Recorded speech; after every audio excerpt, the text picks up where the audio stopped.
Maitai singda yamna choba injustice sama leiba matamda akhoi leiba communities mayam china madugi da makta akhoina kappang ngamdriba madugi namta akhoina khut thangat pang ngamdriba no masi injustice ni taw masi taw haiti masi taw wahuna de haina haiba ngamdri phawa kamaina manipur gi oiba integrity amsung unity se akhoina restore torok pang ngamgadori bano haiba kan question jini aduna haujikti akhoi pangan singda choba injustice sama leire Haiba question sini. Sige matam sida pangan singna, ako'y pangan singna injustice laire na ako'y na hue and cry to buto nataba. State as a whole pangan da swak po si, pangan da injustice sam lai po si. Ako'y haksang sida, ako'y khong da swak po matam da brain da naba phawba. Aduga khut da swak po matam da ako'y haksang gi body puna magta naba phawba nungay taba phawba dumay na pangan singda injustice sam lai ba matam sida state sida lai ba ako'y kanglup huding magki nung si jera ba ichilinaw puna magna nungay taba phawfam thoktabra haiba question si rei cha puna magda khoi kai khomna na hangat charak pagi matang amakhni khoi pangan singi concern si ana swai matang sida akhoi JDUC akhoi NDA gi alliance amani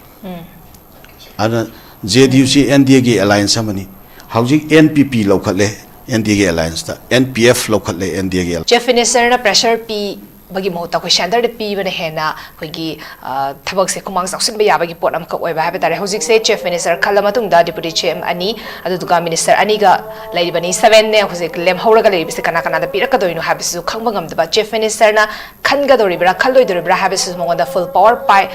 later bra claim to bangam bra habisu hojik fab gi oina khangda bagi pot am khak lai ba assembly fab da hojik hoigi lai ba deputy chief ani do hoigi kaino da video conferencing ki khudang da su khoi yaropagi poram khangsu laiba khoi moi ahum se aduna center na sumasi khalak pa sadumak ngaraga leiga dori bara koi center na power se adumak hana gum da pai ki dori bra habisu dumak su hangaga su laiba ni aduga sema iba government se sumna khaki 1 year father bani adu itar di assembly dissolve to ba pam da bagi sumna khaki name se khaki oina sema ko government oiga dori bra masi su haknga ba question ama khangni usa kamai thamini akhoi ge laingak ama akhoi manipur gi wana lak pase mase first of all akhoi na mase taram na oi haba wafam se akhoi hana dagi so akhoi mase gi wafam se dum phongdok naraga lai laingak si akhoi mayam asa tawraga lakpani laingak si akhoi mayam na akhoi karaba matam da lakadori bunoi na yam na khorang na laingak si ngai raga lakpa hai tare ko no laingak si pakari gi dam ta pamino hai tare gati manipur gi haujik lairiba akhoi political situation se masi akhoi yam uncertain oiba yam turmoil oiba situation amada leiba masiga loina namuka akhoi manipur sida hauji kanglup ki oiba akhoi violence se thu aga leiba aduna maram warakanda manipur se sida akhoi socially and politically yam unrest oiba situation amada manipur se sangna 2023 gi May gi tang ahum dagi horaga ngasi phaw situation lerakwa sige situation sina maram oirakanda manipur da IDP meyam ama khaki akhoi gi issue lerakwa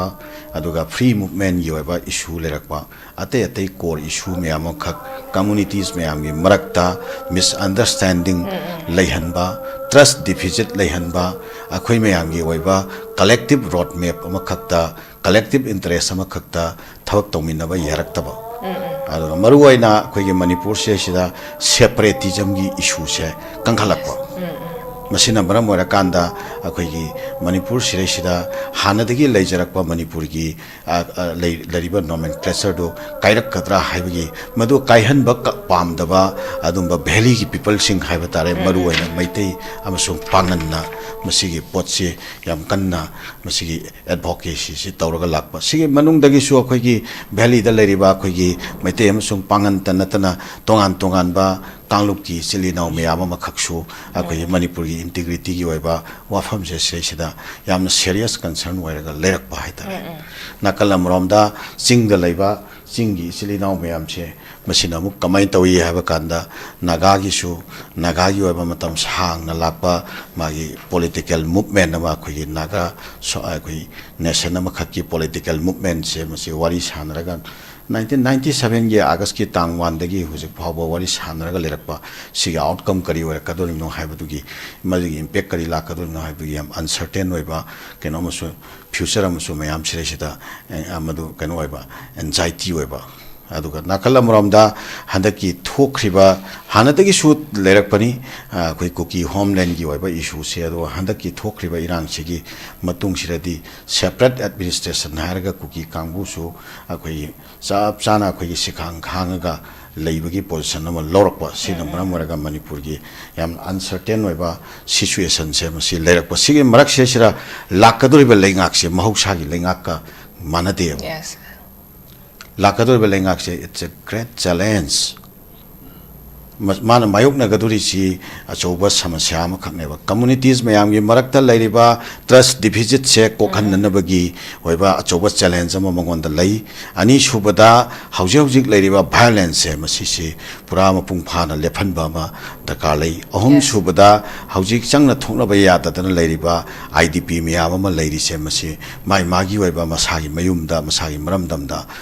ꯍꯟꯖꯜꯍꯟꯅꯅꯕꯒꯤ ꯁꯤꯒꯤ challenge ꯑꯃ ꯂꯩ ꯅꯥꯀꯜ ꯑꯃꯔꯣꯝꯗ free ꯃꯨꯚꯃꯦꯟꯒꯤ ꯍꯧꯖꯤꯛ ꯂꯩꯔꯤꯕ ꯁꯤꯒꯤ challenge ꯂꯩ ꯅꯥꯀꯜ ꯑꯃꯔꯣꯝꯗ ꯑꯩꯈꯣꯏ ꯀꯩꯅꯣꯒꯤ ꯏꯂꯤꯒꯦꯜ ꯃꯥꯏꯒ꯭ꯔꯦꯟꯠꯁ ꯃꯌꯥꯝ ꯑꯃꯈꯛꯀꯤ ꯑꯣꯏꯕ ꯋꯥꯐꯝꯁꯦ ꯃꯁꯤ ꯑꯆꯧꯕ ꯆꯦꯂꯦꯟꯖ ꯑꯣꯏꯅ ꯂꯩ ꯅꯥꯀꯜ ꯑꯃꯔꯣꯝꯗ ꯗ꯭ꯔꯒꯀꯤ ꯑꯣꯏꯕ ꯏꯁꯨ ꯀꯔꯤ ꯀꯔꯥ ꯂꯩꯔꯤꯕ ꯃꯌꯥꯝꯁꯦ ꯆꯦꯂꯦꯟꯖ ꯂꯩ ꯅꯥꯀꯜ ꯑꯃꯔꯣꯝꯗ ꯆꯍꯤ ꯈꯔ ꯁꯤꯗꯩꯁꯤꯗ ꯑꯩꯈꯣꯏꯒꯤ ꯁꯤꯗ ꯆꯥꯎꯈꯠ ꯊꯧꯔꯥꯡꯒ ꯃꯔꯤ ꯂꯩꯅꯕꯗ ꯗꯤꯀꯦꯠ ꯀꯌꯥ ꯑꯃ ꯃꯦꯟꯈꯠꯄꯗ ꯋꯥꯔꯒꯗꯕ ꯑꯗꯨꯝꯕ ꯑꯩꯈꯣꯏꯗ ꯀꯩꯅꯣ ꯃꯌꯥꯝ ꯑꯃ ꯂꯩꯍꯧꯔꯦꯕ ꯂꯨꯞ ꯍꯣꯜ ꯃꯌꯥꯝ ꯑꯃ ꯂꯩꯍꯧꯔꯦ ꯑꯩꯈꯣꯏꯗ ꯃꯗꯨꯒꯤ ꯗ꯭ꯔꯣꯕꯦꯛꯅꯦꯁ ꯃꯌꯥꯝ ꯑꯃ ꯑꯩꯈꯣꯏꯗ ꯂꯩꯍꯧꯔꯤꯕ ꯁꯤꯒꯤ ꯃꯌꯥꯝꯁꯤꯒꯤ ꯆꯦꯂꯦꯟꯖꯁꯦ ꯃꯁꯤ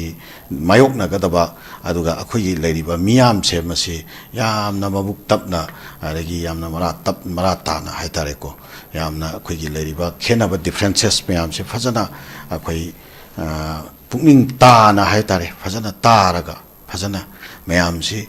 ꯐꯖꯅ ꯑꯃꯠꯇ ꯑꯣꯏꯅ ꯇꯥꯁꯟ ꯈꯣꯝꯖꯤꯜꯂꯒ ꯑꯃꯨꯛ ꯃꯍꯧꯁꯥꯒꯤ ꯅꯣꯔꯃꯦꯜ ꯂꯥꯏꯐꯇꯨꯗ ꯅꯣꯔꯃꯦꯜꯁꯤꯗ ꯑꯃꯨꯛ ꯍꯟꯅ ꯔꯦꯁꯇꯣꯔ ꯇꯧꯔꯛꯅꯅꯕꯒꯤ ꯑꯗꯨꯝꯕ ꯌꯥꯝꯅ ꯁ꯭ꯄꯤꯗꯤ ꯑꯣꯏꯕ ꯈꯣꯡꯊꯥꯡ ꯃꯌꯥꯝ ꯑꯃꯈꯛ ꯌꯥꯝꯅ ꯀꯝꯄ꯭ꯔꯦꯍꯦꯟꯁꯤꯞ ꯑꯣꯏꯕ ꯃꯑꯣꯡꯗ ꯑꯩꯈꯣꯏ ꯁ꯭ꯇꯦꯞ ꯕꯥꯏ ꯁ꯭ꯇꯦꯞ ꯒꯚꯔꯟꯃꯦꯟꯠꯁꯤꯅ ꯄꯥꯏꯈꯠꯇꯕ ꯌꯥꯗꯕꯒꯤ ꯇꯉꯥꯏꯐꯗꯕ ꯑꯗꯨꯒꯤ ꯆꯦꯂꯦꯟꯖ ꯃꯌꯥꯝꯗꯨ ꯄꯨꯔꯒ ꯊꯣꯔꯛꯄ ꯒꯚꯔꯟꯃꯦꯟꯠꯅꯦꯕ ꯁꯤꯒꯤ ꯒꯚꯔꯟꯃꯦꯟꯠꯁꯤ ꯂꯥꯛꯄ ꯃꯇꯝꯁꯤꯗ ꯀꯔꯤ ꯇꯧꯔꯦ ꯍꯥꯏ ꯀꯥꯟꯗ ꯑꯩꯈꯣꯏ ꯏꯊꯅꯤꯛꯀꯤ ꯂꯥꯏꯟꯗ ꯑꯩꯈꯣꯏ ꯂꯩꯔꯤꯕ ꯇ꯭ꯔꯁ ꯗꯤꯐꯤꯖꯤꯠ ꯃꯌꯥꯝꯁꯦ ꯃꯁꯤ ꯑꯃꯨꯛ ꯍꯟꯅ ꯔꯦꯁꯇꯣꯔ ꯇꯧꯅꯅꯕꯒꯤ ꯃꯤꯠꯌꯦꯡꯗ ꯑꯣꯏꯒꯅꯤ ꯍꯥꯏꯅ ꯑꯩꯈꯣꯏꯅ ꯊꯥꯖꯕ ꯑꯗꯨꯒꯤ ꯋꯥꯈꯜꯂꯣꯟꯗꯨꯗ ꯑꯣꯏꯒꯅꯤꯅ ꯑꯩꯈꯣꯏꯅ ꯊꯥꯖꯕ ꯃꯑꯣꯡꯗ ꯏꯊꯅꯤꯛ ꯂꯥꯏꯟꯗ ꯑꯩꯈꯣꯏ ꯆꯤꯞ ꯃꯤꯅꯤꯁꯇꯔꯁꯦ ꯑꯩꯈꯣꯏꯒꯤ ꯇꯝꯄꯥꯛꯇꯒꯤ ꯑꯩꯈꯣꯏ ꯃꯩꯇꯩ ꯀꯝꯃꯨꯅꯤꯇꯤꯗꯒꯤ ꯆꯤꯞ ꯃꯤꯅꯤꯁꯇꯔ ꯑꯃ ꯈꯟꯕꯤꯔꯛꯑꯦꯀꯣ ꯍꯣꯝ ꯃꯤꯅꯤꯁꯇꯔꯁꯦ ꯑꯩꯈꯣꯏ ꯇꯝꯄꯥꯛꯀꯤ ꯃꯩꯇꯩ ꯏꯆꯤꯜ ꯏꯅꯥꯎꯁꯤꯡꯗꯒꯤ ꯑꯃ ꯍꯥꯞꯄꯤꯔꯛꯑꯦꯀꯣ ꯆꯞ ꯆꯥꯅ ꯍꯣꯝ ꯃꯤꯅꯤꯁꯇꯔꯁꯦ ꯗꯤꯖꯤꯛꯅꯦꯠ ꯇꯧꯔꯒ ꯍꯥꯞꯄꯤꯔꯛꯑꯦꯕ ꯗꯦꯟ ꯑꯩꯈꯣꯏꯒꯤ ꯗꯤꯄꯨꯇꯤ CM ꯑꯅꯤ ꯍꯟꯗꯛꯀꯤꯁꯤꯗ ꯍꯥꯟꯅꯒ ꯃꯥꯟꯅꯗꯕ ꯃꯑꯣꯡꯗ ꯅꯥꯒꯥꯗꯒꯤ ꯗꯤꯄꯨꯇꯤ CM ꯑꯃ ꯑꯗꯨꯒ ꯀꯨꯀꯤꯗꯒꯤ ꯗꯤꯄꯨꯇꯤ CM ꯑꯃ ꯗꯤꯄꯨꯇꯤ CM ꯑꯅꯤ ꯍꯟꯗꯛꯀꯤ ꯂꯩꯉꯥꯛꯁꯤꯗ ꯃꯤꯑꯣꯏ 5 ꯑꯩꯈꯣꯏ ꯀꯩꯅꯣ ꯇꯧꯕꯁꯤꯗ ꯋꯥꯁꯛ ꯂꯧꯕꯁꯤꯗ ꯌꯥꯎꯈ꯭ꯔꯦꯕꯀꯣ ꯃꯁꯤ ꯅꯥꯀꯜ ꯑꯃꯔꯣꯝꯗ BJP ꯈꯛꯇ ꯅꯠꯇꯅ NDAꯒꯤ ꯑꯣꯏꯕ ꯑꯦꯂꯥꯏꯟꯁ ꯍꯥꯏꯕ ꯇꯥꯔꯦ NDAꯒꯤ ꯑꯣꯏꯕ ꯑꯦꯂꯥꯏꯟꯁ ꯇꯤꯝ ꯁꯤꯁꯨ ꯀꯝꯕꯥꯏꯅꯦꯁꯟꯁꯤ ꯐꯖꯅ ꯑꯗꯨꯝ ꯌꯥꯎꯏ ꯏꯊꯅꯤꯛꯀꯤ ꯑꯣꯏꯕ ꯃꯥꯒꯤ ꯕꯦꯂꯦꯟꯁꯇꯣ ꯏꯊꯅꯤꯛꯀꯤ ꯄꯥꯋꯔ ꯁꯦꯌꯔꯤꯡꯗꯣ ꯑꯗꯨꯁꯨ ꯑꯗꯨꯝ ꯌꯥꯎꯏ ꯑꯗꯨꯒ ꯁꯨꯃꯥꯏꯅ ꯇꯧꯔꯒ ꯑꯩꯈꯣꯏ ꯁꯦꯝꯃꯛꯄꯒꯤ ꯄꯣꯠ ꯑꯃ ꯂꯩꯔꯛꯄ ꯁꯤꯗꯩꯁꯤꯗ ꯃꯔꯨꯑꯣꯏꯅ ꯑꯩꯈꯣꯏꯒꯤ ꯃꯅꯤꯄꯨꯔꯗ ꯖꯥꯇꯤ 63 ꯍꯥꯏꯕ ꯇꯥꯔꯒꯁꯨ ꯅꯥꯒꯥ ꯀꯝꯃꯨꯅꯤꯇꯤꯗ ꯕꯤꯂꯣꯡꯁ ꯇꯧꯕ ꯖꯥꯇꯤ ꯀꯌꯥꯅꯣ ꯂꯩꯔꯤꯁꯦ ꯅꯥꯀꯜ ꯑꯃꯔꯣꯝꯗ ꯀꯨꯀꯤꯗ ꯕꯤꯂꯣꯡꯁ ꯇꯧꯕ ꯖꯥꯇꯤ ꯀꯌꯥꯅꯣ ꯂꯩꯔꯤꯁꯦ ꯑꯗꯨ ꯈꯥꯏꯗꯣꯛꯈ꯭ꯔꯀꯥꯟꯗ ꯂꯦꯝꯍꯧꯔꯤꯁꯤ ꯃꯩꯇꯩ ꯑꯃꯁꯨꯡ ꯄꯥꯡꯒꯟ ꯀꯣ ꯈꯔ ꯀꯩꯅꯣ ꯇꯧꯕꯗ ꯍꯥꯏꯔꯒꯅ ꯅꯦꯄꯥꯂꯤꯒꯨꯝꯕ ꯑꯩꯈꯣꯏ ꯇꯦꯂꯤꯒꯨꯝꯕ ꯀꯔꯤꯒꯨꯝꯕ ꯑꯄꯤꯛꯄ ꯃꯥꯏꯀ꯭ꯔꯣ ꯀꯝꯃꯨꯅꯤꯇꯤꯁ ꯈꯔꯁꯤ ꯃꯉꯥꯏꯔꯦꯕꯀꯣ ꯑꯗꯨꯒ ꯏꯂꯦꯛꯇꯦꯠ ꯔꯤꯄ꯭ꯔꯖꯦꯟꯇꯦꯇꯤꯚ ꯌꯥꯎꯕ ꯀꯝꯃꯨꯅꯤꯇꯤꯗꯗꯤ ꯃꯩꯇꯩ ꯑꯃꯁꯨꯡ ꯄꯥꯡꯒꯟ ꯀꯣ ꯑꯩꯈꯣꯏ ꯖꯥꯇꯤ 63ꯁꯤꯒꯤ ꯃꯅꯨꯡꯗ ꯑꯇꯩꯗꯤ ꯅꯥꯒꯥ ꯑꯃꯁꯨꯡ ꯀꯨꯀꯤ ꯁꯤꯗꯩꯁꯤꯗ ꯑꯌꯥꯝꯕ ꯌꯥꯎꯈ꯭ꯔ ꯁꯤꯗ ꯌꯥꯎꯗꯕ ꯑꯄꯤꯛꯄ ꯃꯥꯏꯀ꯭ꯔꯣ ꯀꯝꯃꯨꯅꯤꯇꯤꯁ ꯈꯔꯁꯨ ꯂꯩꯕꯗꯤꯀꯣ ꯑꯗꯣ ꯃꯈꯣꯏꯁꯤꯡꯁꯤ ꯏꯂꯦꯛꯇꯦꯠ ꯔꯤꯄ꯭ꯔꯖꯦꯟꯇꯦꯇꯤꯚ ꯃꯈꯣꯏ ꯌꯥꯎꯗꯦ ꯑꯗꯣ ꯁꯨꯃꯥꯏꯅꯏꯂꯦꯛꯇꯦꯠ ꯔꯤꯄ꯭ꯔꯖꯦꯟꯇꯦꯇꯤꯚ ꯌꯥꯎꯕꯗ ꯍꯥꯏꯔꯒꯗꯤ ꯅꯥꯒꯥ ꯑꯃꯁꯨꯡ ꯀꯨꯀꯤ ꯈꯥꯏꯗꯣꯛꯈ꯭ꯔꯒ ꯂꯦꯝꯍꯧꯔꯤꯁꯤ ꯃꯩꯇꯩ ꯑꯃꯁꯨꯡ ꯄꯥꯡꯒꯟꯅꯤ ado manipur da maru aina major community hairaga mayamna khangdarisi ahan number 1 da population gi basis ta yeng bada maitai ni ko ani shuba da naga ni ko ahum shuba da kuki ni ado mari shuba da pangan ne ba ko jati mari ni lairisi sige manung sida naga amsung kuki da deputy cm amamam piraba ado maitai da cm amasung home minister pairaba ko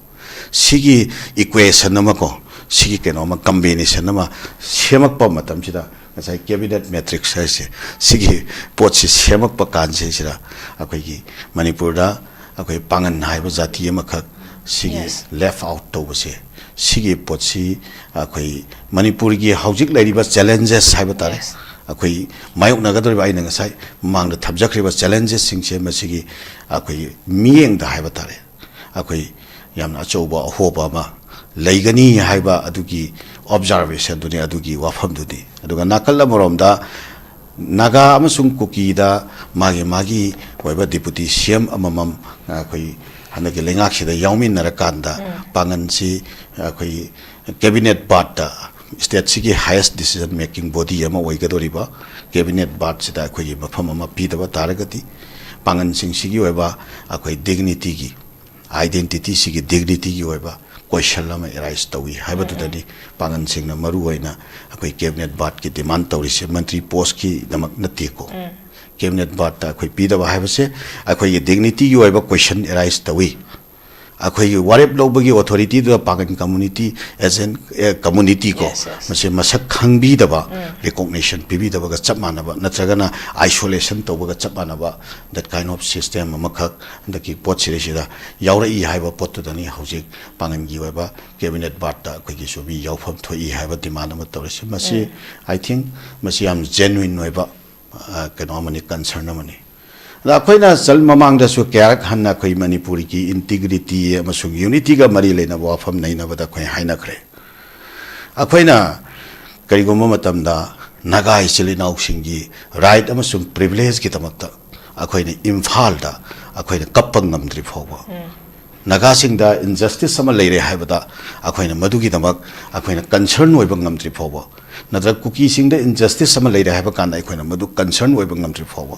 natragana major community khwaidagi hena masing yambo oraga so maitai singda yamna achoba injustice sama leiba matamda akoi leiba communities mayam china madugi damakta akoina kappang ngamdriba madugi damakta akoina khut thangat pang ngamdriba no masi injustice ni taw masi tawhaiti masi tawwa hunati haina haiba ngamdri phoba kamaina manipur gi oiba integrity amsung unity se akoina restore torok pang ngamgadori bano haiba kan question jini aduna haujikti akoi pangan chingda choba injustice sama leire haiba question jini sigi matam sida pangan chingna akoi pangan chingda injustice leire na akoina hue and cry to budu nataba state as a whole pangan da sokpa se pangan da injustice sam leiba se akoi gi hakchang sida akoi gi khong da sokpa matam da brain da na ba phawba aduga khut da sokpa matam da akoi gi hakchang gi body punamak ta na ba phawba nungai ta ba phawba adumaina pangan singda injustice sam leiba matam sida state sida leriba akoi kanglu khuding bak ki nungsi jera ba ichilina punamak na nungai ta ba phawfam thokpra thoktabra haiba question si rei cha punamak da khoi kai khomna hangat charak pagi matang amakhni khoi pangan singi concern si ana swai matang sida akoi JDUC akoi NDA gi alliance amani ana JDUC NDA gi alliance amani haujik NPP lokale NDA gi alliance ta NPF lokale NDA gi alliance ta JDUC haujik lokatri masi lokat ka doribra lokal wai doribra nakala muramda pangan singi waiba combination sida pangan singi waiba aho bom khak leire haragadi JDU gi du lokat piraga pangan singi aho base mention ba yabagi space amdi leiri yabako then BJP masa makta tasu akoi Muslim MLA ma yauri JDU da kabani adobo BJP won grabani ado akoi gi sida sal kanagumba na misconception haigadra lana hairak ba khara yawi akoi Muslim haibasiga pangal haibasiga karino haibasi akoi social media ta su kari da su bhab ta na da badagi lana pangai haina ba yawi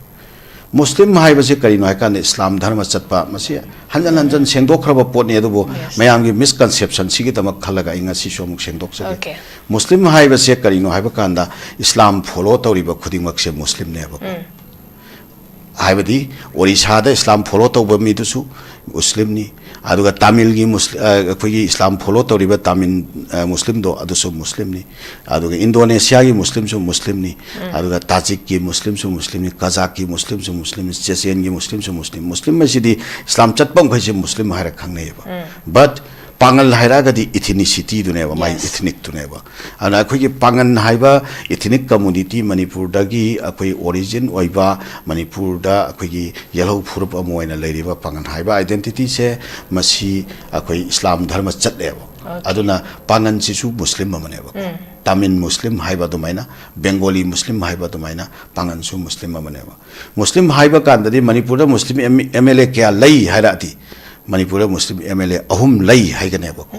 अदुगा Manipur Pangan की MLA क्या लई हुजिक हाइतारगदी पांगन की MLA अनि लई हाइनेबा Khetrigao assembly constituency की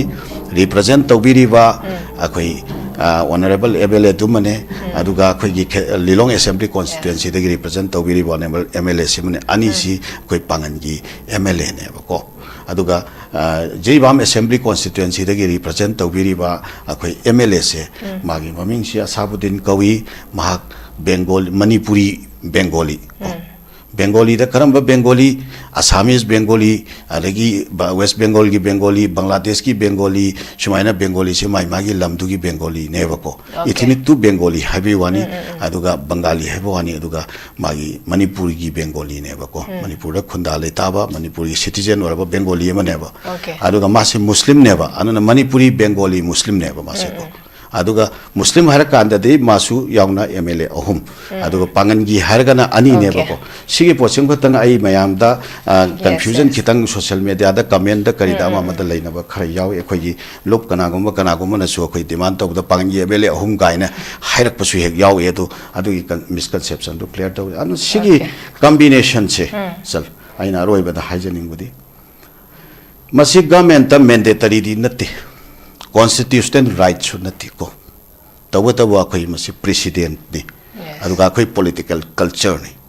अखोई लेपाक सिदा लेमिनरीबा कांगलु फुरुप मयाम से मसीगी ओइबा अपुनबा अखोई केनो मखक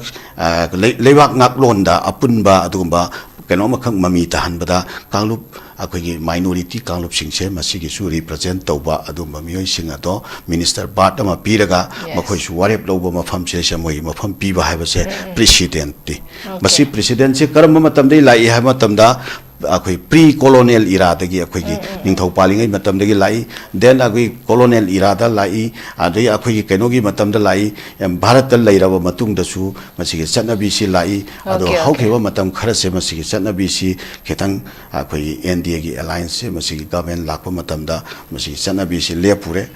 लेपु बसे हंदक्ति अखोइना आशा तौजरी सि कम्युनिटी की बेसिस ता डिप्यूटी सीएम येला अबनिना अखोईसु पिफम थोपा अमदी लेब्रा हाइबदुगी जेन्युइन कंसर्न पिरक्त्रेदना इट्स ओके पिरक्तबदु अखोइना खंगदबसे हुजिकी लेरिबा लेंगाक्सिबु चलाइरिबा अदुंबा पार्टी लेंगाक्सिबु चलाइरिबा कांगलुप सिंग असिदा अखोइगी पांगन सिंगी फ्यूचर लेत्रे हाइबसे सिगी अंडरस्टैंडिंग अमक अखोइगी पांगन सिंगदा लाकने अबको ओके अदु नतना अतोप ऑप्शन लेथि ओके ओजा याम फजन थबिख्रे अखोइगी ममांग दसु दुमक पंजाकी बा हाबे तारे हंदकी कैबिनेट मिनिस्टर खलकपगी पोट अमक सिदा अखोइगी कम्युनिटी सिंगसे अखोइगी मेजर कम्युनिटी ओरेबा अखोइगी मेटी कम्युनिटी दा चीफ मिनिस्टर पिरा मतुंगदा अखोइगी डिप्यूटी चीफ मिनिस्टर से अखोइगी कम्युनिटी लेमहौरिबा सिदा पीबगी पोट अमखक लाबनिना अखोइगी रिमेनिंग ओइना कैबिनेट मिनिस्टर खनगदबा वाटपसदा अखोइगी पांगल कम्युनिटी की सो अमा हापीबसी यामनमक तंगाई फदा वाफन से मसी सेक्शन कयादगी हाबे तारे म्यूसिंग असुदमक मसी यामना हाफम थोए हाबगी पोट अमखकति दमक फोंगदोंग नरपसु लेबनी अदु बहुजिक से खलक्ट्रबनी रिमेनिंग 7 वाटलिबनी मसीदा सोइदनमकी खलक सो ओइसन हाब वाफन से गाई मणिपुर की लेरिपा कॉन्फ्लिक्ट से अखोइगी नॉर्मलसी फुली नॉर्मलसी हंजलकपा ngамदबगी पोट से हौजिक फॉरवर्ड लेबनी नेशनल हाईवे सिंग चट यादबगी पोट लेबा इवन अखोइगी न्यूली फॉर्म तब गवर्नमेंट सिदबो अखोइगी मखोइ मंगा खक हौजिक वासक लौख्रबसे बाउता पुन्ना फिजिकली अखोइ फमिनरा कांदा अखोइगी वारेफ लौमिनबा अखोइ कैबिनेट मिफम फम फम ngамदबगी पोट अमा खक लेबा अदु इतारगदी कमाइ तौदना मणिपुरगी लेरिबा कॉन्फ्लिक्ट सिदा अखोइगी नॉर्मलसी हंजलकना थबक तौगदोरिबनो हाबगी पोट अमा खसु लेबा ꯑꯗꯨꯒ ꯌꯥꯝꯅ ꯃꯔꯨꯑꯣꯏꯕ ꯑꯃꯈꯛꯅ ꯑꯩꯈꯣꯏꯒꯤ ꯀꯦꯕꯤꯅꯦꯠ ꯃꯤꯅꯤꯁꯇꯔ ꯑꯋꯥꯠꯄ ꯑꯩꯈꯣꯏ ꯈꯟꯗ꯭ꯔꯤꯕꯒꯤ ꯄꯣꯠꯁꯤꯗ ꯑꯩꯈꯣꯏ ꯐꯣꯔꯃꯔ ꯆꯤꯐ ꯃꯤꯅꯤꯁꯇꯔꯁꯤꯅ ꯑꯃꯨꯛ ꯀꯦꯕꯤꯅꯦꯠ ꯃꯤꯅꯤꯁꯇꯔ ꯄꯤꯔꯛꯀꯗꯧꯔꯤꯕ꯭ꯔꯥ ꯃꯍꯥꯛꯀꯤ ꯁꯤꯆꯨꯋꯦꯁꯟ ꯑꯃꯨꯛ ꯀꯃꯥꯏꯅ ꯇꯧꯒꯗꯧꯔꯤꯕꯅꯣ ꯍꯥꯏꯕꯁꯤꯁꯨ ꯍꯧꯖꯤꯛ ꯍꯪꯅꯤꯡꯉꯥꯏ ꯑꯣꯏꯕ ꯀꯣꯏꯁꯟ ꯑꯃꯈꯛꯁꯨ ꯂꯩꯔꯤꯕꯅꯤ ꯑꯩꯈꯣꯏ MLAꯁꯤꯡꯁꯤꯗ ꯑꯩꯈꯣꯏ ꯃꯤꯅꯤꯁꯇꯔꯦꯜ ꯄꯣꯁꯁꯦ ꯄꯤꯔꯛꯇꯕ ꯃꯇꯝꯗ ꯑꯩꯈꯣꯏꯒꯤ ꯂꯥꯛꯀꯗꯧꯔꯤꯕ ꯏꯂꯦꯛꯁꯟꯁꯤꯗ ꯑꯃꯨꯛ ꯄꯥꯔꯇꯤ ꯆꯦꯟꯖ ꯇꯧꯈꯤꯗ꯭ꯔꯥ ꯍꯥꯏꯕꯒꯤ ꯅꯨꯡꯅꯥꯡꯕꯁꯤꯁꯨ ꯑꯃꯨꯛ ꯄꯥꯔꯇꯤꯗꯁꯨ ꯂꯩꯔꯝꯃꯣꯏ ꯍꯥꯏꯅꯤꯡꯉꯥꯏ ꯂꯩꯇꯦ ꯍꯥꯏꯕ ꯇꯥꯔꯦ ꯑꯗꯨ ꯑꯣꯏꯇꯥꯔꯗꯤ ꯍꯧꯖꯤꯛ ꯐꯥꯎꯕꯁꯨ ꯈꯟꯗ꯭ꯔꯤ ꯇꯧꯒꯗꯕ ꯊꯕꯛꯇꯤ ꯑꯗꯨꯛꯀꯤ ꯃꯇꯤꯛ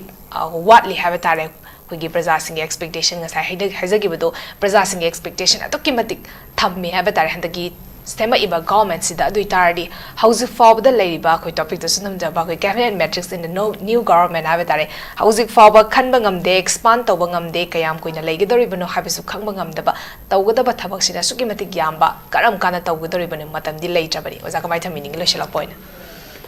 ꯍꯧꯖꯤꯛꯀꯤ ꯂꯩꯔꯤꯕ ꯀꯦꯕꯤꯅꯦꯠꯀꯤ ꯃꯦꯇ꯭ꯔꯤꯛꯁꯦ ꯇꯁꯦꯡꯕꯗꯤ ꯑꯩꯈꯣꯏ ꯀꯦꯕꯤꯅꯦꯠ ꯃꯟꯇ꯭ꯔꯤ ꯆꯤꯐ ꯃꯤꯅꯤꯁꯇꯔ ꯊꯥꯔꯒ ꯃꯤꯑꯣꯏ 5 ꯑꯃꯗꯤ ꯋꯥꯁꯛ ꯂꯧꯈ꯭ꯔꯦ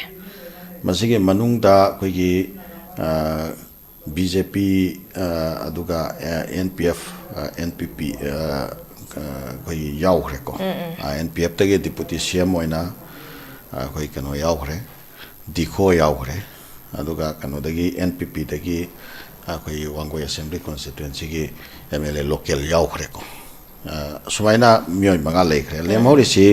39 ꯑꯣꯏꯒꯗꯕꯅꯤ ꯍꯥꯏꯔꯕꯅꯤꯅ 8 ꯋꯥꯠꯂꯤꯁꯤꯒꯤ ꯃꯅꯨꯡꯗ ꯑꯩꯈꯣꯏꯒꯤ ꯍꯧꯖꯤꯛ ꯐꯥꯎꯕꯗ ꯑꯩꯈꯣꯏꯒꯤ ꯃꯦꯟꯁꯟꯂꯛꯀꯗ꯭ꯔꯥ ꯍꯥꯏꯅ ꯃꯌꯥꯝꯅ ꯁꯨꯝ ꯑꯩꯈꯣꯏ ꯄꯥꯅꯕ ꯍꯥꯏꯇꯥꯔꯦ ꯍꯥꯏꯔꯛꯄ ꯁꯤꯗ ꯑꯩꯈꯣꯏ ꯀꯨꯀꯤ ꯀꯝꯃꯨꯅꯤꯇꯤꯗꯒꯤ 2 ꯑꯃꯒ 8 ꯁꯤꯒꯤ ꯃꯅꯨꯡꯗ 2 ꯃꯈꯣꯏꯗ ꯄꯤꯔꯛꯈꯤꯒꯗ꯭ꯔꯥ ꯍꯥꯏꯕ ꯄꯣꯠ ꯑꯃ ꯃꯌꯥꯝꯒꯤ ꯁ꯭ꯄꯦꯀꯨꯂꯦꯁꯟ ꯑꯃ ꯂꯩꯔꯤ ꯃꯔꯝꯗꯤ ꯍꯧꯖꯤꯛ ꯁꯤꯗ ꯏꯝꯐꯥꯜꯗ ꯑꯩꯈꯣꯏꯒꯤ ꯀꯩꯅꯣ ꯂꯥꯛꯑꯝꯕ ꯑꯩꯈꯣꯏꯒꯤ 2ꯁꯤ LM ꯈꯧꯇꯦ ꯑꯃꯁꯨꯡ ꯑꯩꯈꯣꯏꯒꯤ ꯉꯨꯔꯁꯥꯡꯂꯨ ꯁꯅꯥꯇꯦ 2ꯁꯤ ꯑꯩꯈꯣꯏ ꯃꯟꯇ꯭ꯔꯤ ꯐꯝ ꯄꯤꯔꯛꯈꯤꯒꯗ꯭ꯔꯥ ꯍꯥꯏꯕꯒꯤ ꯀꯩꯅꯣꯃ ꯁ꯭ꯄꯦꯀꯨꯂꯦꯁꯟ ꯑꯃ ꯂꯩꯅꯔꯤ ꯑꯗꯨꯒ ꯅꯥꯀꯜ ꯑꯃꯔꯣꯝꯗ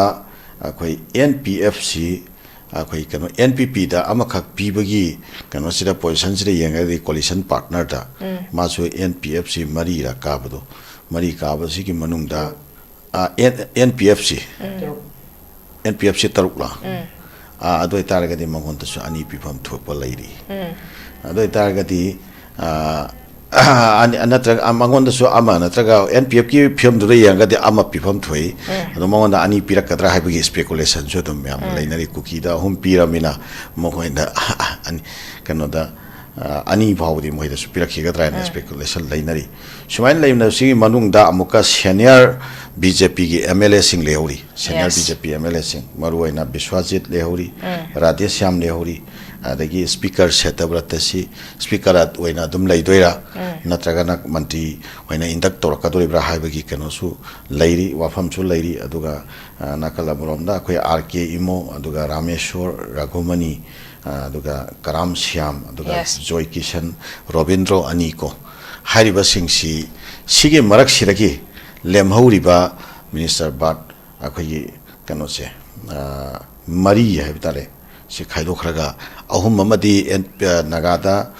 kukida ama ani ama nagada ama unga piraba ahum chakhragati lemhoriba mari se husiki hariba mayam sige marakta kanada lakadon haiba speculation su lai sigi on the another hand sidai sida akhoi pangan singi su akhoi mihut ama yawhallu haiba sigi issue se lairi sige marak sidai sida center na si posing si center da loina leramane na akhoi khali ana hojik hoi center da base tauba center da kano tauba adumba political party singna lengak semba matamda akhoi ahan bagi chief minister si wasak lawraba matungda or magi cabinet koli khara ki cabinet koli khara wasak lawraba matungda मंत्री expansion से हेक दिल्ली दा चलगा centre ये लुसिंग वसिंग फामिनरगा अमु हाला मतुंग दे हेक चाउथोक पैसत नबी से हंदा किसिना आहान बबुदी नते अदम कांग्रेस की मतम दसु अदम तौबा खोय अदम थेनखी तेते मतम दसु अदम तौबा थेनखी रीजनल पार्टी गुंबगी वादी स्वाइदा अदम लोइसंग्रानी को अदो हौजिक सी खोय चीफ मिनिस्टर से सेंटर दा चलगा सेंटर की लुसिंग बसिंग फामिन मतमदा सेंटर की वाफम सु लैगनी तबतबु चीफ मिनिस्टर की एडवाइस सु चीफ मिनिस्टर का सु वातानबगी तंजादी सुंसोय सोयदना पिरकने ना खली अदो पिरकत्रगा सु चीफ मिनिस्टर ना मदुगी तंजादो लौननबा ꯍꯣꯠꯅꯕꯤꯒꯗꯕꯅꯤ ꯍꯥꯏꯕ ꯁꯤꯒꯤ ꯋꯥꯈꯜꯂꯣꯟꯁꯤ ꯑꯩꯈꯣꯏꯗ ꯐꯥꯎꯏ ꯃꯔꯝꯗꯤ ꯁ꯭ꯇꯦꯠꯁꯤꯒꯤ ꯂꯩꯔꯤꯕ ꯑꯩꯈꯣꯏꯒꯤ ꯀꯩꯅꯣꯁꯦ ꯆꯦꯂꯦꯟꯖꯦꯁꯁꯤꯡꯁꯦ ꯃꯁꯤ ꯃꯤꯠ ꯇꯧꯅꯅꯕꯒꯤꯗꯃꯛꯇ ꯊꯕꯛ ꯇꯧꯒꯗꯧꯔꯤꯕꯁꯤ ꯀꯅꯥꯅꯣ ꯍꯥꯏ ꯀꯥꯟꯗ ꯆꯤꯐ ꯃꯤꯅꯤꯁꯇꯔꯅꯦꯕ ꯊꯕꯛ ꯇꯧꯃꯤꯟꯅꯒꯗꯧꯔꯤꯁꯤ ꯀꯅꯥꯅꯣ ꯆꯤꯐ ꯃꯤꯅꯤꯁꯇꯔꯒꯅꯦꯕ ꯀꯦꯕꯤꯅꯦꯠ ꯀꯣꯂꯤꯛꯁꯤꯡꯁꯤꯒ ꯃꯗꯨ ꯉꯁꯥꯏ ꯑꯣꯖꯥ ꯃꯥꯏꯕꯣꯟꯅꯁꯨ ꯇꯥꯛꯄꯤꯈ꯭ꯔꯦ ꯆꯤꯐ ꯃꯤꯅꯤꯁꯇꯔꯒ ꯊꯕꯛ ꯇꯧꯃꯤꯟꯅꯕꯗ ꯈꯨꯠꯆꯥꯒꯗꯕ ꯃꯥꯒ ꯊꯕꯛ ꯇꯧꯃꯤꯟꯅꯕꯗ ꯍꯦꯟꯗꯤ ꯑꯣꯏꯒꯗꯕ ꯃꯥꯒꯤ ꯀꯩꯅꯣꯁꯨ ꯗꯔꯀꯥꯔ ꯂꯩ ꯔꯤꯀꯃꯦꯟꯁꯨ ꯗꯔꯀꯥꯔ ꯂꯩ ꯑꯦꯖ ꯋꯦꯜ ꯑꯦꯖ ꯃꯈꯣꯏꯅꯁꯨ ꯑꯣꯕꯖꯥꯔꯕꯦꯁꯟ ꯃꯈꯣꯏꯅꯁꯨ ꯑꯣꯚꯔꯂꯨꯀꯤꯡ ꯑꯃ ꯑꯩꯈꯣꯏ ꯂꯣꯏꯅꯃꯛ ꯀꯝꯄꯣꯅꯦꯟ ꯃꯌꯥꯝ ꯌꯥꯎꯍꯟꯕ ꯃꯣꯏꯒꯤ ꯄꯥꯔꯇꯤꯒꯤꯁꯨ ꯑꯇꯩ ꯑꯇꯩ ꯌꯦꯡꯒꯗꯕ ꯈꯟꯅꯒꯗꯕ ꯑꯦꯔꯤꯌꯥꯁꯤꯡꯗꯨ ꯌꯥꯎꯍꯟꯕ ꯀꯩꯗꯧꯕ ꯑꯗꯨꯒ ꯃꯔꯤ ꯂꯩꯅꯕ ꯍꯤꯔꯝꯁꯤꯡꯗꯨ ꯁꯦꯟꯇꯔꯒꯤ ꯂꯨꯆꯤꯡꯕꯁꯤꯡꯅꯁꯨ ꯑꯦꯗꯚꯥꯏꯁ ꯇꯧꯕ ꯑꯗꯨꯒ ꯆꯤꯐ ꯃꯤꯅꯤꯁꯇꯔꯒꯤ ꯋꯥꯁꯨ ꯇꯥꯕ ꯑꯗꯨꯒ ꯑꯁꯦꯡꯕꯒꯤꯗꯤ ꯆꯤꯐ ꯃꯤꯅꯤꯁꯇꯔꯒꯤ ꯑꯦꯗꯚꯥꯏꯁꯇꯨ ꯇꯥꯕꯤꯒꯗꯧꯕꯅꯤ ꯑꯗꯨꯒ ꯁꯨꯃꯥꯏꯅ ꯇꯧꯔꯒ ꯐꯥꯏꯅꯦꯜ ꯁꯦꯇꯜꯃꯦꯟ ꯑꯃ ꯆꯤꯐ ꯃꯤꯅꯤꯁꯇꯔꯒ ꯁꯦꯟꯇꯔꯒꯤ ꯂꯨꯆꯤꯡꯕꯁꯤꯡꯒ ꯇꯧꯃꯤꯟꯅꯔ ꯃꯇꯨꯡꯗ ꯊꯣꯔꯛꯑ ꯃꯇꯨꯡꯗ ꯀꯦꯕꯤꯅꯦꯠ ꯑꯦꯛꯁꯄꯥꯟꯁꯟꯒꯤ ꯊꯕꯛꯁꯤ ꯇꯧꯕꯤꯒꯗꯕꯅꯤ ꯑꯗꯨꯅ ꯃꯁꯤꯁꯤꯗ ꯑꯩꯈꯣꯏꯒꯤ ꯃꯤꯌꯥꯝꯗ ꯂꯩꯔꯤꯕ ꯃꯤꯌꯥꯝꯒꯤ ꯑꯦꯁꯄꯤꯔꯦꯁꯟꯁ ꯃꯤꯌꯥꯝꯅ ꯄꯥꯝꯖꯔꯤꯕꯗꯤ ꯑꯃꯕꯨ ꯑꯣꯏꯔꯦ ꯃꯅꯥ ꯃꯅꯤꯟ ꯅꯥꯏꯍꯟꯕꯤꯔꯛꯑꯅꯨ ꯄ꯭ꯔꯣꯕ꯭ꯂꯦꯝ ꯊꯣꯛꯍꯟꯕꯤꯔꯅꯨ ꯑꯩꯈꯣꯏꯒꯤ ꯂꯩꯔꯤꯕ ꯃꯌꯥꯝꯁꯦ ꯃꯁꯤꯁꯦ ꯑꯩꯈꯣꯏ ꯀꯝꯄꯣꯅꯦꯟꯁꯤꯡꯁꯦ ꯁꯨꯍꯟꯅꯅꯕ ꯍꯣꯠꯅꯕꯤꯔꯣ ꯏꯊꯅꯤꯛꯀꯤ ꯑꯣꯏꯕ ꯂꯥꯏꯟꯗ ꯇꯧꯔꯔꯣꯏ ꯃꯥꯒꯤ ꯑꯣꯏꯕ ꯇꯣꯉꯥꯟꯕ ꯃꯥꯒꯤ ꯊꯕꯛ ꯇꯧꯃꯤꯟꯅꯕꯒꯤ ꯀꯩꯅꯣꯗꯨꯗ ꯌꯦꯡꯉꯀꯥꯟꯗ ꯑꯗꯨ ꯈꯛꯇꯪꯗ ꯇꯧꯔꯅꯤ ꯍꯥꯏꯔꯒꯁꯨ ꯏꯊꯅꯤꯛꯀꯤ ꯂꯥꯏꯟꯗ ꯇꯧꯗꯕ ꯑꯣꯏꯔꯒꯗꯤ ꯐꯕꯀꯣ ꯑꯗꯨ ꯏꯊꯅꯤꯛꯀꯤ ꯂꯥꯏꯟꯗꯒꯤ ꯂꯧꯈꯠꯂꯒ ꯗꯤꯄꯨꯇꯤ ꯁꯤಎಂ ꯄꯤꯕꯒꯤ ꯇꯥꯡꯀꯛ ꯑꯃ ꯂꯥꯛꯑꯀꯥꯟꯗ ꯁꯣꯝ ꯅꯥꯀꯟꯗ ꯀꯝꯃꯨꯅꯤꯇꯤ ꯑꯃ ꯀꯩꯅꯣ ꯇꯧꯕ ꯍꯥꯏꯕꯁꯦ ꯑꯥꯏꯁꯣꯂꯦꯠ ꯇꯧꯕ ꯍꯥꯏꯕꯁꯦ ꯃꯁꯤꯗꯤ ꯏꯟꯖꯁꯇꯤꯁꯅꯤ ꯑꯩꯈꯣꯏ ꯍꯥꯏꯕꯁꯦ ꯑꯩꯈꯣꯏ ꯄꯥꯡꯒꯟꯁꯤꯡꯒꯤ ꯃꯥꯏꯀꯩꯗꯒꯤ ꯐꯤꯜ ꯇꯧꯒꯅꯤ ꯃꯗꯨꯅ ꯃꯔꯝ ꯑꯣꯏꯔꯀꯥꯟꯗ ꯑꯩꯈꯣꯏꯅ ꯍꯥꯟꯅ ꯃꯃꯥꯡꯗꯁꯨ ꯑꯩꯈꯣꯏ ꯍꯥꯏꯅꯈ꯭ꯔꯦ ꯍꯧꯖꯤꯛꯇꯤ ꯄꯣꯂꯤꯇꯤꯀꯦꯜꯂꯤ ꯑꯩꯈꯣꯏꯒꯤ ꯃꯤꯁꯤꯡꯁꯤꯁꯨ ꯑꯗꯨꯝ ꯇꯉꯥꯏ ꯐꯗꯅ ꯄꯣꯖꯤꯁꯟ ꯑꯃ ꯂꯧꯔꯛꯀꯅꯤ ꯃꯔꯝꯗꯤ ꯃꯥꯒꯤ ꯁꯔꯀꯥꯔ ꯂꯩꯉꯥꯛ ꯁꯦꯝꯕꯗ ꯑꯩꯈꯣꯏꯒꯤ ꯃꯐꯝ ꯄꯤꯔꯣꯏꯗꯕ ꯑꯩꯈꯣꯏꯒꯤ ꯐ꯭ꯌꯨꯆꯔ ꯂꯩꯇꯕ ꯃꯐꯝꯗꯨꯗ ꯑꯩꯈꯣꯏꯅ ꯃꯦꯟꯗꯦꯠ ꯄꯤꯒꯗꯧꯔꯤꯁꯦ ꯀꯃꯥꯏꯅ ꯄꯤꯒꯗꯧꯔꯤꯅꯣ ꯃꯁꯤ it's a big question to the BJP it's a big question to the NPP it's a big question to the JDU ko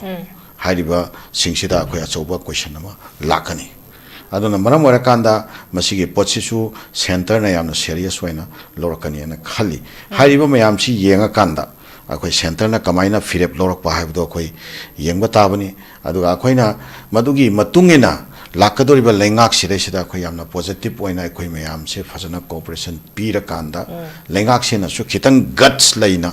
center si darkar leraga di convince tawba ngamba convince tawbada chumna chalatra ufawda magi oiba miyam sigi interest da khongpham chetna lepa kanda muknaba darkar lera fawda muknarak pangamba that kind of political leader ama hojik nongna akhoi chief minister oibiraiba yomnam khemchan gi mafam dagi akhoi gi miyamna mathau tai akhoi miyamna dumaina asa tawi hawa pham simsu thamjake aduga loinana akhoi hojiki mangda tariba outstanding issues meyamche resolve tawnabu hotaba matamda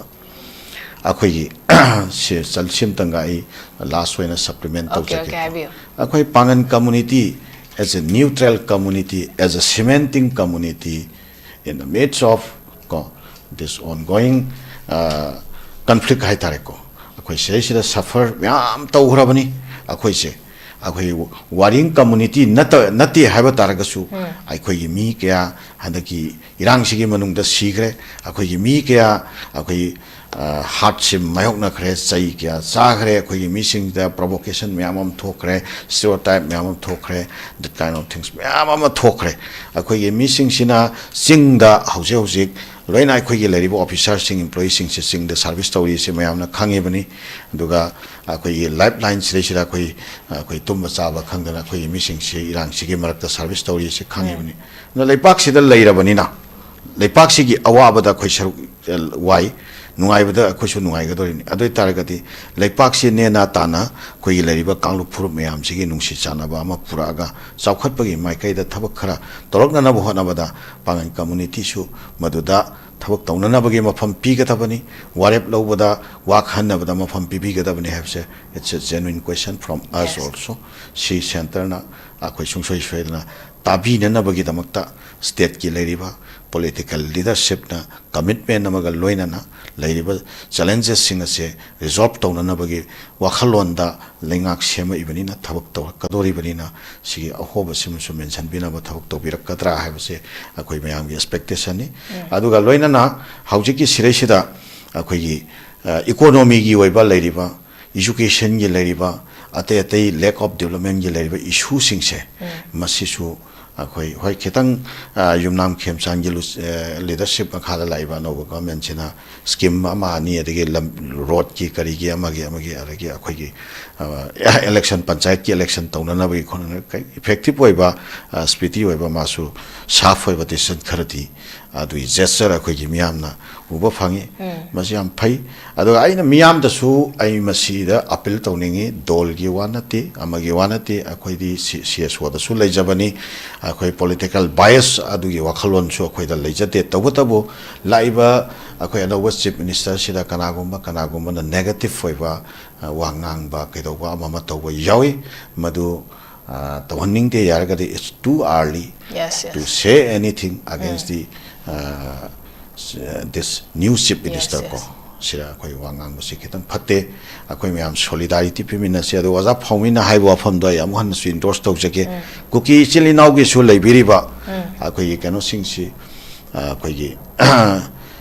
ngorsanglu sanate na yamna phajaba statement ama akoi pirai akoi center da leiba akoi gi newspaper ama da piba interview mali media am da piba interview mali Aujik leri ba koi separate administration gi oiba kuki issue se masidi akoi su kanglup na akoi demand tauba su kanggu gi oiba issue amoina wari sana bai thau chathari ba ko now